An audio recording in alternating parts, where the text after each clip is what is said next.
오늘도 우리 기뻐하는 교회 예배 함께 하시는 여러분들을 주님의 이름으로 사랑하고 축복합니다.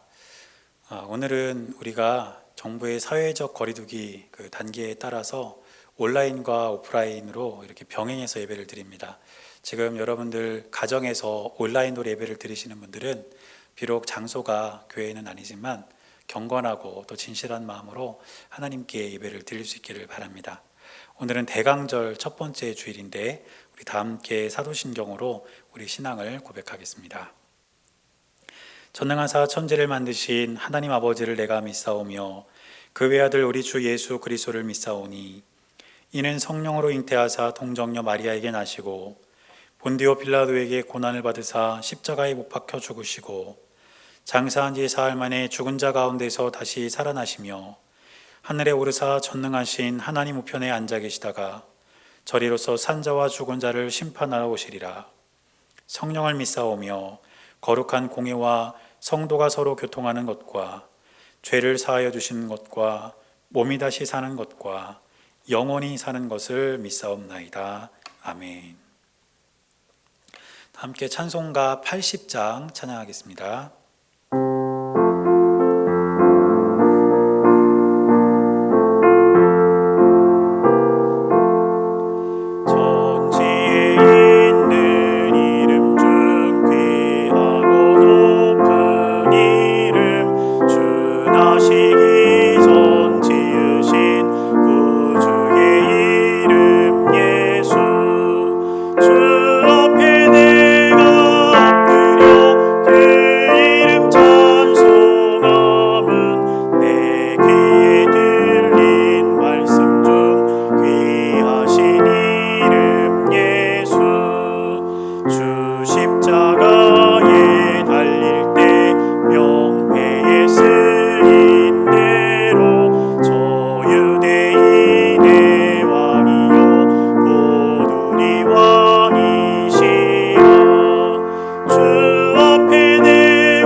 우리 시간에는 합심해서 함께 기도하도록 하겠습니다.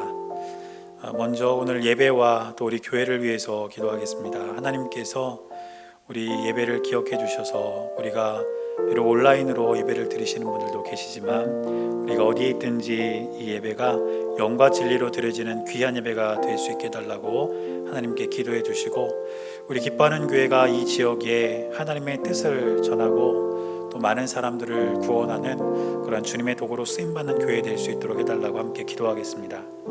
그리고 코로나 바이러스를 위해서도 우리가 함께 기도하겠습니다. 코로나 바이러스로 인해서 여전히 많은 사람들 어려움을 당하고 있고 또 최근에는 확진자가 급증했는데 하나님께서 이 어려움의 시기를 속히 지나가게 해주시도록 우리 함께 기도하겠습니다. 그리고 여러분 각자의 기도의 제목을 가지고 우리가 함께 합심해서 기도하겠습니다. 기도하시겠습니다.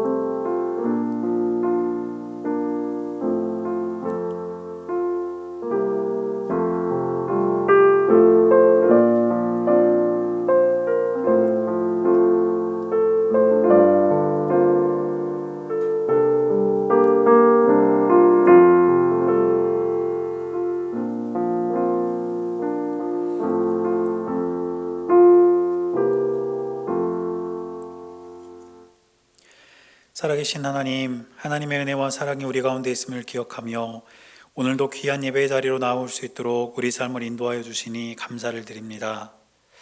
하나님, 우리가 코로나 바이러스로 인해서 모두가 함께 모여 예배드리지 못하고 일부는 가정에서 우리가 예배를 드리고 있는데, 하나님, 우리가 어디에서 예배를 드리든 영과 진리로 드려지는 참된 예배가 될 수 있도록 인도하시고, 우리 한 사람 한 사람이 진정한 예배자로 주 앞에 설 수 있도록 주님 인도하여 주시옵소서.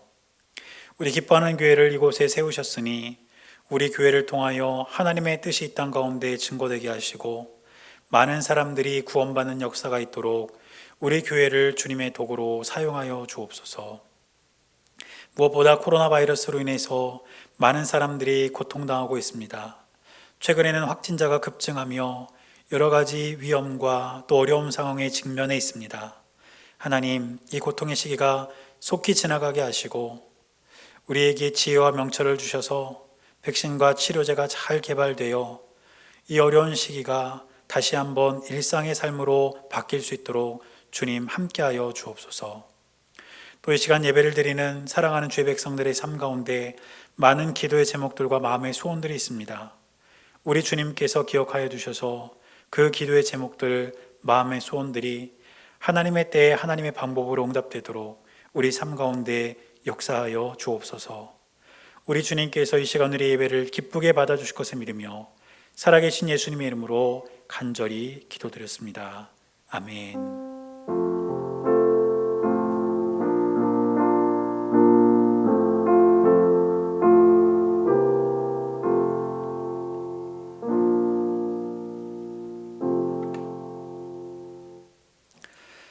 오늘 우리에게 주시는 하나님의 말씀은 신약성경 요한복음 3장 16절에서 21절까지 말씀입니다. 신약성경 146페이지입니다. 요한복음 3장 16절에서 21절까지 말씀입니다. 제가 말씀을 봉독할 때 여러분들께서도 함께 말씀을 보시기를 바랍니다. 하나님이 세상을 이처럼 사랑하사 독생자를 주셨으니 이는 그를 믿는 자마다 멸망하지 않고 영생을 얻게 하려 하심이라. 하나님이 그 아들을 세상에 보내신 것은 세상을 심판하려 하심이 아니요 그로 말미암아 세상이 구원을 받게 하려 하심이라. 그를 믿는 자는 심판을 받지 아니하는 것이요 믿지 아니하는 자는 하나님의 독생자의 이름을 믿지 아니하므로 벌써 심판을 받은 것이니라. 그 정죄는 이것이니 곧 빛이 세상에 왔으되 사람들이 자기 행위가 악함으로 빛보다 어둠을 더 사랑한 것이니라. 악을 행하는 자마다 빛을 미워하여 빛으로 오지 아니하나니 이는 그 행위가 드러날까 하며 진리를 따르는 자는 빛으로 오나니 이는 그 행위가 하나님 안에서 행한 것임을 나타내려 함이라 하시니라. 아멘.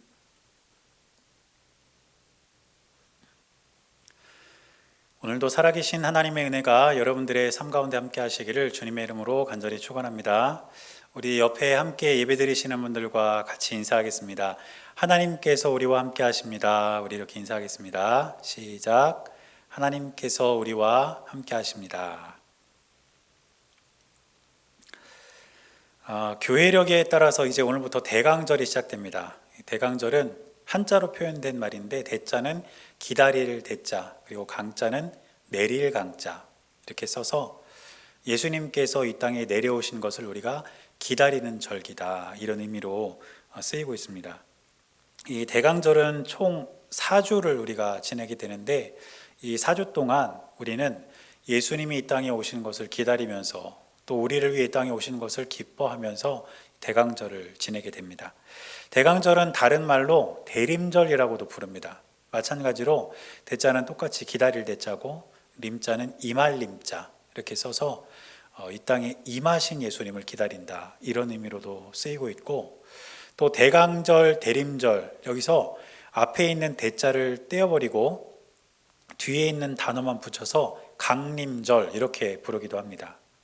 그러니까 대강절, 그리고 대림절, 그리고 강림절, 이 세 가지는 다 같은 말입니다. 이제 교회마다 어떤 표현을 쓰느냐는 조금씩 다르겠지만 이 세 가지가 똑같은 의미라는 것을 여러분들이 기억하시고, 우리 교회는 그래도 조금 더 일반적으로 많이 쓰고 있다고 여겨지는 대강절, 이 표현을 쓰려고 합니다. 이처럼 우리가 예수님께서 이 땅에 오신 대강절을 우리가 지키는데, 여러분, 예수님께서 이 땅에 왜 오셨을까요? 이미 여러분들이 잘 아시는 것처럼 예수님께서는 우리를 구원하시기 위해서 이 세상에 오셨습니다. 다시 말하면 하나님의 구원 계획을 이루기 위해서 이 세상에 오셨다는 것이죠. 그리고 오늘 본문의 17절 말씀을 보니까 이것을 우리에게 분명하게 전해주고 있습니다. 본문의 17절은 이렇게 기록합니다.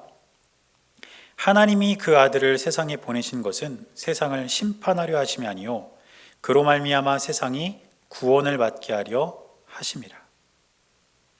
여러분, 예수님께서 이 세상에 오신 이유는 바로 이 세상을 구원하시기 위함입니다. 그래서 우리는 바로 이것에 대해서 두 가지를 반드시 기억해야 합니다. 첫째는 무엇이냐면 예수 그리스도를 통한 구원은 대체 불가능하다는 것입니다. 다시 말해서 예수님이 아니면 우리가 구원받을 수 없다는 뜻입니다. 우리가 살아가면서 무엇인가를 선택하고 무엇인가를 할 때에 우리가 대체 가능한 것들이 많이 있습니다. 거의 대부분 대체 가능한 것들입니다. 예를 들면 약 2년 전만 하더라도 이 자리에는 우리 기뻐하는 교회가 없었습니다. 그냥 공터였어요. 그런데 여러분들이 2년 전에 내가 어디서 신앙생활을 할까 이렇게 교회를 찾다가 여기 이렇게 지나갔는데 그때는 우리 교회가 없었으니까 그냥 공터 아니었겠습니까? 그렇다고 해서 여러분들이 여기에 교회가 없으니까 신앙생활을 안 했을까요? 그렇지 않죠. 여러분들은 아마 다른 교회를 선택하셔서 여러분들이 신앙생활을 하셨을 겁니다. 여기에 교회가 없었어도 다른 교회가 있기 때문에 대체 가능하다는 것이죠. 또 이렇게도 설명할 수 있습니다. 제가 신학교에 가서 아주 훌륭하신 교수님들을 만나서 좋은 가르침을 많이 받았는데 제가 학교에 갔는데 교수님이 안 계신 거예요. 그러면 제가 공부를 못했을까요? 그렇지 않죠. 다른 학교를 가든지 아니면 다른 교수님을 찾아가든지 그렇게 해서 누군가로부터 제가 신학을 배웠을 겁니다. 이처럼 우리가 무엇인가를 선택하고 무엇인가를 행할 때에는 대체 가능한 것들이 많습니다. 그러나 구원에 있어서만큼은 대체 가능한 것이 없다는 것이죠. 오직 예수님만이 우리를 구원하실 수 있다는 이 사실을 우리는 잊지 말아야 된다는 뜻입니다. 그래서 사도행전 4장 12절을 보면 베드로 사도가 다음과 같이 분명하게 선포합니다. 다른 이로서는 구원을 받을 수 없나니 천하 사람 중에 구원을 받을 만한 다른 이름을 우리에게 주신 일이 없음이라 하였더라. 다른 이름을 우리에게 주신 일이 없습니다. 구원받기 위해서는 오직 예수 그리스도 한 분밖에 없다는 것이죠. 그래서 우리는 이 사실을 꼭 기억하셔야 하고, 그 다음 두 번째로 기억해야 되는 것은 무엇이냐면, 그렇기 때문에 예수님께서 우리를 구원하셨다는 이 사실을 우리가 잊지 말아야 된다는 것입니다. 우리가 이 세상을 살아가면서 잊고 살아가는 것들도 많이 있지만 이 사실만큼은 잊지 말아야 된다는 뜻입니다. 우리는 종종 깜빡깜빡하는 것들이 있지 않습니까? 이렇게 잊어버리는 것들이 우리의 삶 속에서 많이 있는 것 같아요. 저도 며칠 전에 이제 새벽에 새벽 기도를 인도하려고 준비를 하고 내려오려고 하는데 아무리 찾아봐도 안경이 없는 거예요. 저는 시력이 안 좋으니까 안경이 없으면 글자도 못 읽고 설교를 할 수가 없습니다. 그러니까 안경이 꼭 필요한데 아무리 찾아도 안경이 없어요. 5시 반에 새벽 기도 시작해야 되는데 30분이 넘어서 31분이 됐는데도 안경을 못 찾겠는 거예요. 그래서 막 여기저기 안경을 막 찾다 보니까 제가 안경을 쓰고 있더라고요. 그러니까 안경을 쓰고 있는 것도 잊어버리고 그냥 안경을 막 찾는 거죠. 아마 안경 쓰신 분들은 이런 경험 다 있으실 것 같아요. 여러분, 이처럼 우리는 뭔가를 잊고 살아갈 때가 많습니다. 건망증이라고도 하죠. 그런데 여러분, 우리가 절대로 잊어서는 안 되는 것이 있습니다. 우리의 믿음이 흔들리고 우리의 삶을 무엇인가가 막 위협하더라도 우리가 절대로 잊지 말아야 할 진리 한 가지, 그것은 예수 그리스도께서 저와 여러분들을 구원하셨다는 사실, 바로 이 사실을 우리는 결코 잊지 말아야 될 줄로 믿습니다. 이처럼 예수님께서 우리를 구원하시기 위해 이 세상에 오셨고, 또 하나님께서 예수님을 통해 우리에 대한 구원 계획을 이루어 가셨는데, 우리가 이 사실을 잊지 말고 하루하루를 살아갈 때 오늘은 특별히 하나님의 구원 계획에 대해서 조금 더 자세하게 한번 좀 살펴보려고 합니다.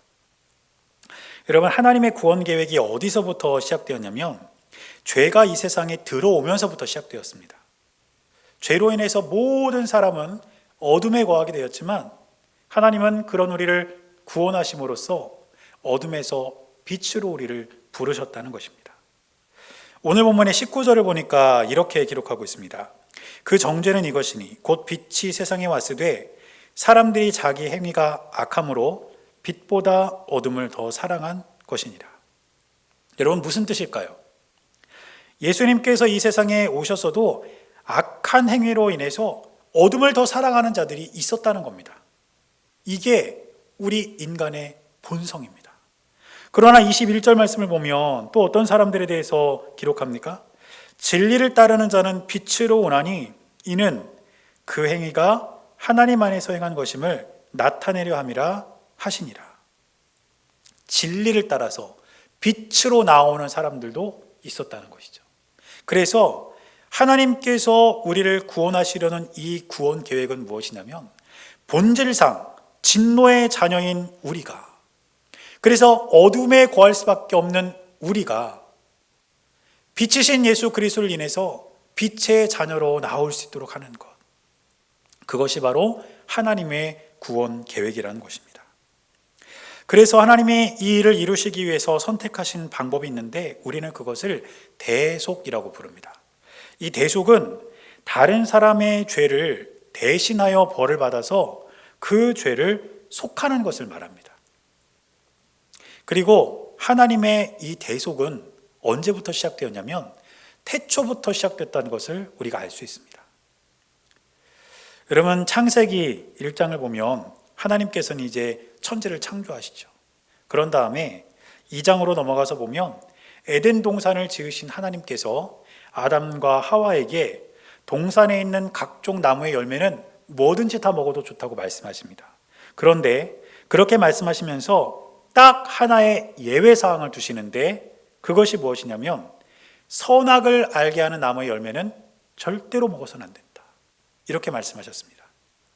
그리고 이 나무의 열매에 대해서 어떻게 경고하셨냐면 창세기 2장 17절을 보면 이렇게 말씀하셨습니다. 선악을 알게 하는 나무의 열매는 먹지 말라. 내가 먹는 날에는 반드시 죽으리라 하시니라. 여러분, 오늘 말씀을 보면 내가 먹는 날에는 반드시 죽으리라 이렇게 기록되어 있는데 이 말씀에는 아주 중요한 의미가 하나 담겨 있습니다. 그게 뭐냐면 즉시라는 의미입니다. 즉시. 무슨 뜻일까요? 그 나무의 열매를 먹으면 너는 즉시 죽을 것이다. 반드시 죽을 것이다. 이것이 하나님께서 아담과 하와에게 주신 경고였습니다. 그런데 그 후에 어떻게 되었습니까? 우리가 이미 아는 것처럼 아담과 하와가 뱀의 꿰매 넘어가면서 선악과를 먹게 됩니다. 그렇다면 원래대로라면 아담과 하와는 즉시 죽었어야 합니다. 그런데 아담과 하와가 바로 죽었나요? 선악과를 먹는 즉시 죽었습니까? 그렇지 않습니다. 하나님께서는 아담과 하와를 바로 죽이는 대신 그들의 수치를 가릴 수 있도록 가죽옷을 지어 입히시고 에덴에서 쫓아내셨습니다. 여러분, 아담과 하와가 구원을 받았을까요? 못 받았을까요? 정답은 모른답니다. 모른다. 물론 이 사실에 대해서 많은 신학자들이 구원을 받았다 못 받았다 지금까지도 논쟁해요. 그런데 성경은 그 사실에 대해서 우리에게 아무 말도 하지 않습니다. 그러니까 정답은 모른다예요. 모른다가 맞아요. 그러나 분명한 거 하나는 있습니다. 그게 뭐냐면 아담과 하와에게 하나님께서는 회개하고 돌이킬 수 있는 기회와 시간을 주셨다는 거예요. 그리고 하나님께서는 그 기회와 시간을 주시기 위해서 그들의 수치를 가리기 위한 가죽옷을 친히 지어 입히셨는데 에덴 동산에서 이 가죽옷이 어디서 났겠습니까? 어떤 동물인지 알 수는 없지만 그 동물이 죽어서 피를 흘렸고, 그래서 결국 그 동물의 가죽으로 옷을 만들어 입힌 것 아니겠습니까?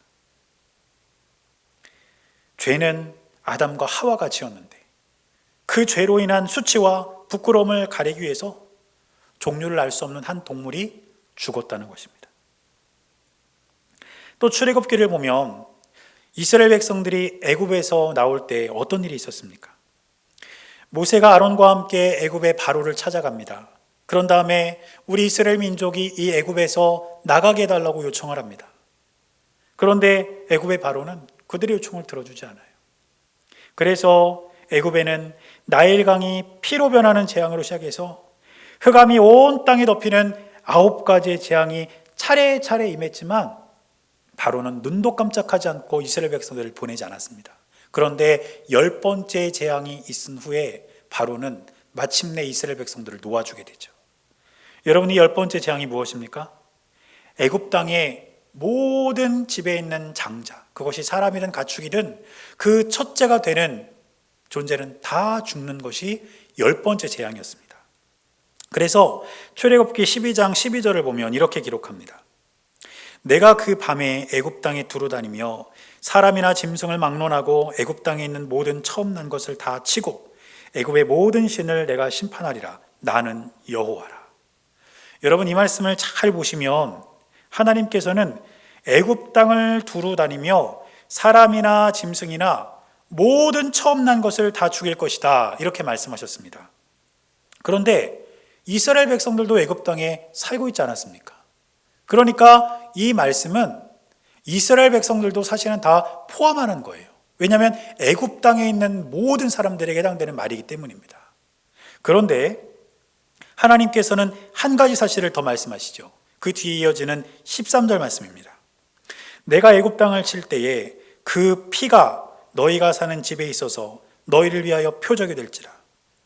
내가 피를 볼 때에 너희를 넘어가리니 재앙이 너희에게 내려 멸하지 아니하리라. 출애굽기 12장을 보면 앞부분에 하나님께서 이스라엘 백성들에게 어린 양을 잡으라고 말씀하십니다.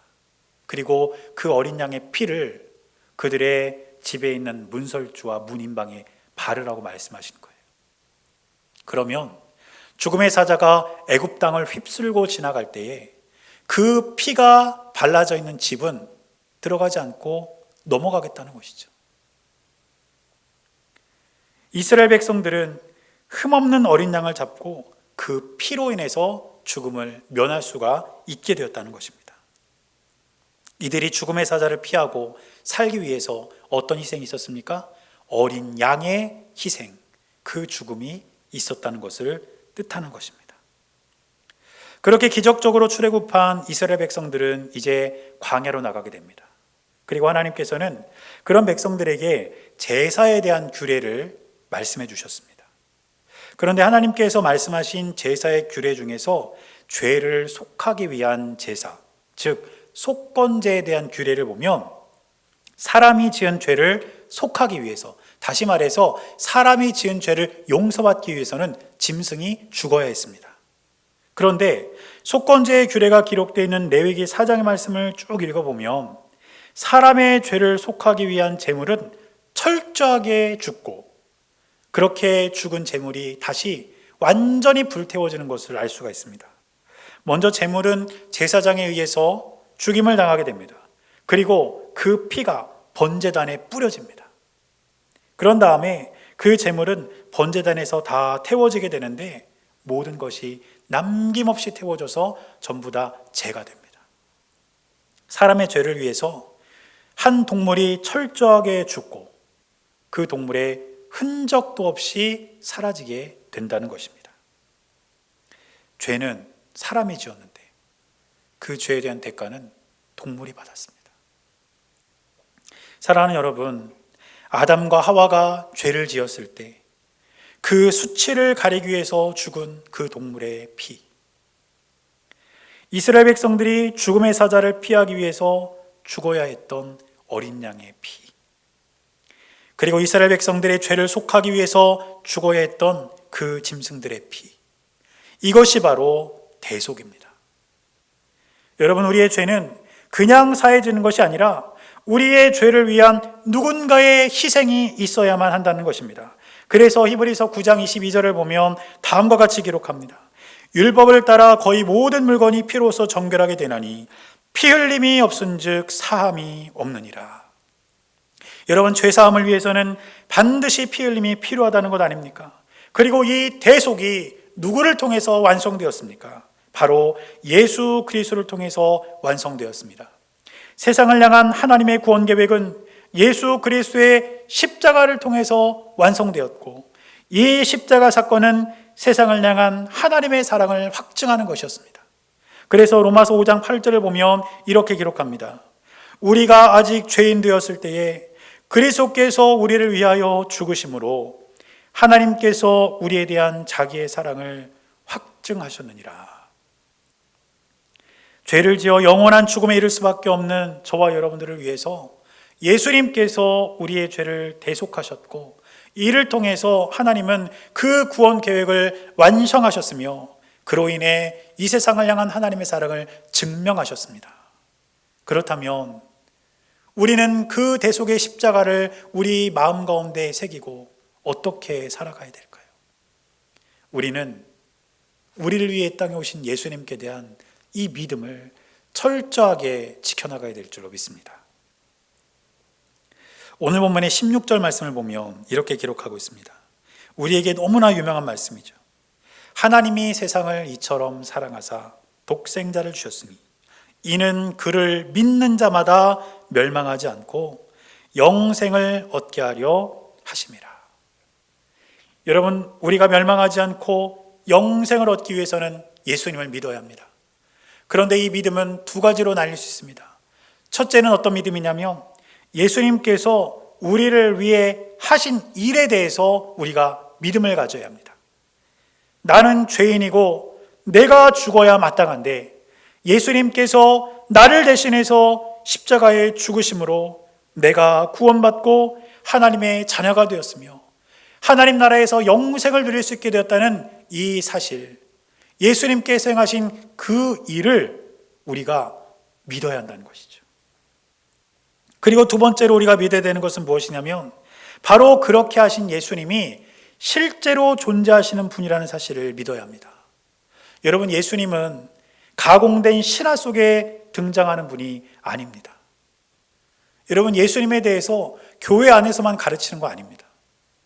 제가 학생 때 사회 시간인가 세계사 시간에 예수님에 대해서 배웠습니다. 그런데 어떻게 배웠는지 아십니까?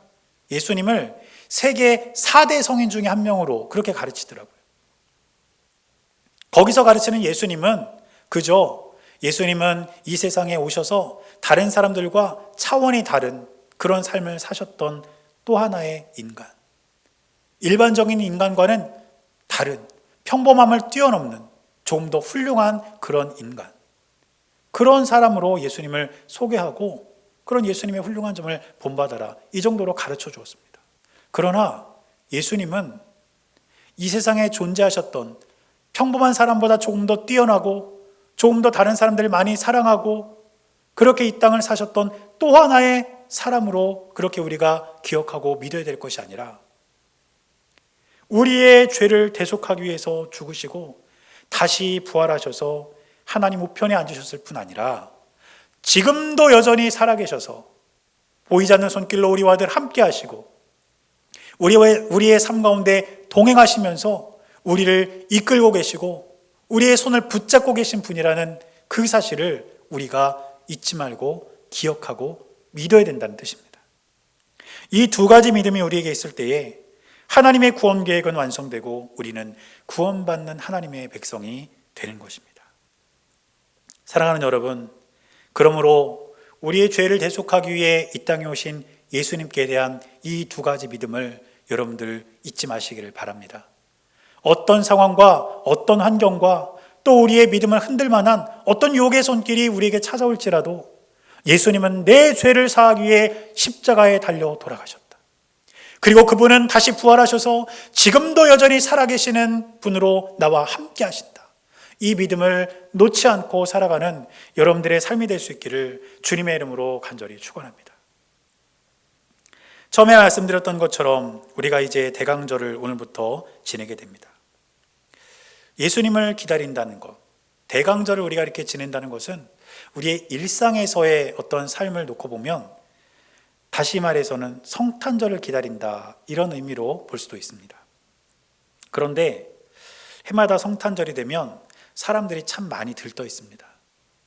이 연말 분위기하고 이렇게 함께 이렇게 휩쓸려서 참 이 성탄절과 연말이 되면 사람들이 많이 들떠 있고 또 그런 성탄과 연말을 기다리는 모습을 볼 수가 있습니다. 올해는 코로나로 인해서 분위기가 물론 예년과 같지는 않겠지만 여전히 성탄과 연말은 많은 사람들에게 있어서 기다림의 시간입니다. 그런데 그들이 기다리는 건 뭘까요? 내가 즐기기 위한 시간 아닙니까? 내가 누군가와 함께 놀 수 있는 시간, 그런 시간을 기다리는 것 아니겠습니까? 그런데 적어도 우리는 성탄절을 기다리면서 또 우리가 연말을 우리가 이렇게 기다리면서 우리의 기다림은 그러한 세상 사람들의 기다림과는 조금 더 달라야 된다고 믿습니다. 우리의 구원을 위해 예수님께서 이 땅에 오셨다는 것, 여러분, 이것은 우리에게 더 없는 기쁨이죠. 그런데 여러분, 이 예수님의 오심을 예수님 입장에서 한번 생각해 보셨습니까? 예수님은 죽으러 오셨습니다. 아니, 이 세상 어떤 사람이 다른 사람을 위해 죽으러 이 세상에 태어나겠습니까? 그런데 예수님은 그렇게 오셨다는 거예요. 그렇다면 그 예수님을 기다리는 우리의 마음이 조금 더 경건해지고 조금 더 거룩해져야 되지 않겠습니까? 세상 사람들은 성탄을 기다리고 연말을 기다리면서 들떠있고 누군가와 즐기기 위해서, 누군가와 놀기 위해서 그날을 손꼽아 기다리지만 우리는 예수님의 오심을 기다리면서 내 죄를 대속하기 위해서 예수님이 오셨다는 그 사실을 다시 한번 우리의 마음 가운데 되새겨야 되지 않겠습니까? 그래서 올해 우리의 대강절은 거룩한 기다림의 시간이 될 수 있기를 바랍니다.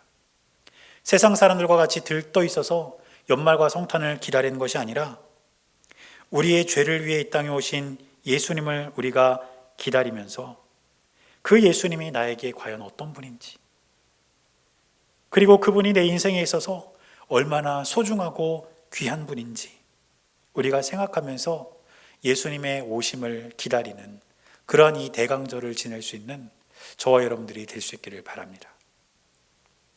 우리가 이렇게 살다 보면 우리의 죄를 위해 이 땅에 오셔서 우리를 구원하신 예수님에 대해서 잊고 살 때가 참 많은 것 같습니다.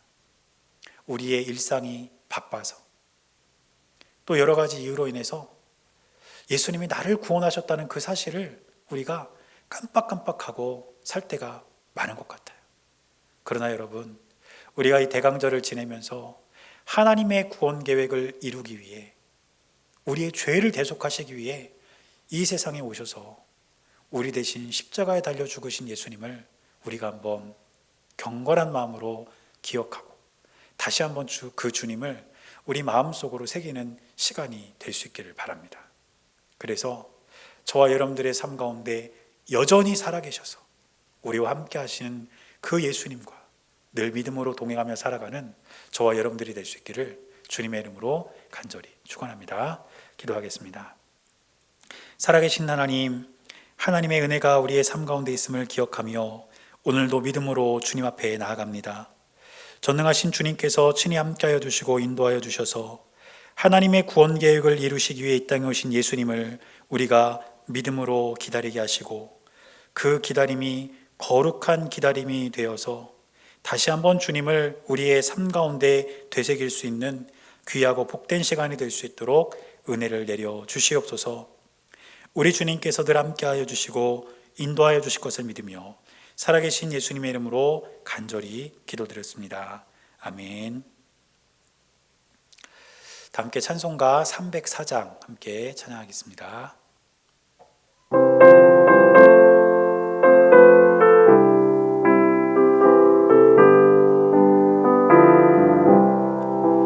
계신 하나님의 사랑 말로 다 영영 못하네. 저 높고 높은 별을 넘어 이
우리 기뻐하는 교회 주일 예배 함께 하신 여러분들을 다시 한번 주님의 이름으로 사랑하고 또 축복합니다. 교회 소식 전해드리겠습니다. 지난 24일부터 사회적 거리두기가 2단계로 격상이 되어서 이제 교회에서는 예배당의 20%까지만 현장 예배가 가능하고 또 각종 모임과 식사가 금지됩니다. 그래서 우리 주일 낮 예배는 우리가 현장 예배와 온라인 예배를 병행해서 예배를 드리려고 하고, 또 현장 예배도 1층과 2층으로 이렇게 나누어서 그 인원에 맞게 우리가 정부의 지침을 준수하면서 예배를 드리려고 합니다. 여러분들께서 기억해 주시기를 바랍니다. 그리고 새벽 기도회하고 수요 예배는 일단은 20% 인원을 우리가 맞출 수가 있기 때문에 현장 예배만 진행을 하도록 그렇게 하겠습니다. 여러분들께서 기억해 주셔서 새벽 기도와 수요 예배는 현장 예배만 진행을 하고, 주일 낮 예배는 온라인과 현장 예배 병행해서 진행한다는 것을 여러분들 기억해 주시고 예배에 함께 해 주시기를 부탁을 드리겠습니다. 그런데 오늘 또 정부에서 이 사회적 거리두기에 대해서 발표를 한다고 예고를 했습니다. 그래서 혹시라도 다시 이제 단계가 한 단계 더 올라가게 되면 이제 우리가 대면 예배를 드릴 수가 없습니다. 그렇게 되면 제가 또 카톡 메시지나 또 밴드나 여러분 각 선교회 연락망을 통해서 앞으로 예배에 대해서 안내를 해드리도록 그렇게 하겠습니다. 오늘도 우리 김정숙 성도님께서 꽃꽂이를 예쁘게 이렇게 준비를 해주셨는데, 사실은 지난주에 우리 창문에도 우리 김정숙 성도님께서 예쁜 꽃 화분을 이렇게 갖다 주셨어요. 그런데 제가 지난주에 깜빡하고 광고를 못했는데 너무 귀한 섬김 감사하고, 또 화분 양쪽으로 있는 다육식물은 우리 최은옥 집사님께서 매번 이렇게 보기 좋은 그런 다육식물로 계속 이렇게 교체를 해주고 계십니다. 이렇게 교회를 위해서 헌신해 주시는 여러분들에 대해서 감사하게 생각하고 또 하나님께서 기뻐하실 줄로 믿습니다.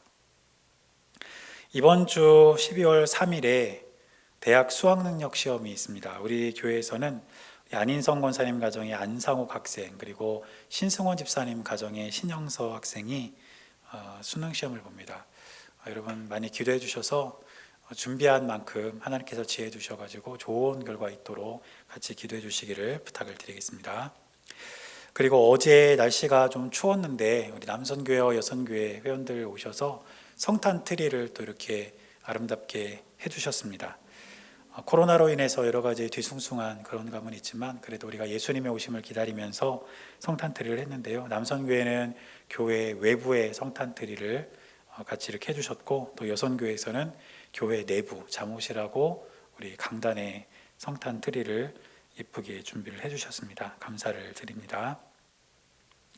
또 남선교회와 여선교회 총회가 있습니다. 다음 주일 2부 예배 후에 총회를 할 텐데, 아까 잠깐 말씀드렸던 것처럼 혹시라도 사회적 거리두기가 또 한 단계 격상되어서 우리가 대면 예배를 할 수가 없게 되면 남선교회별로 또 여선교회별로 별도로 총회에 대한 안내를 드리도록 그렇게 하겠습니다.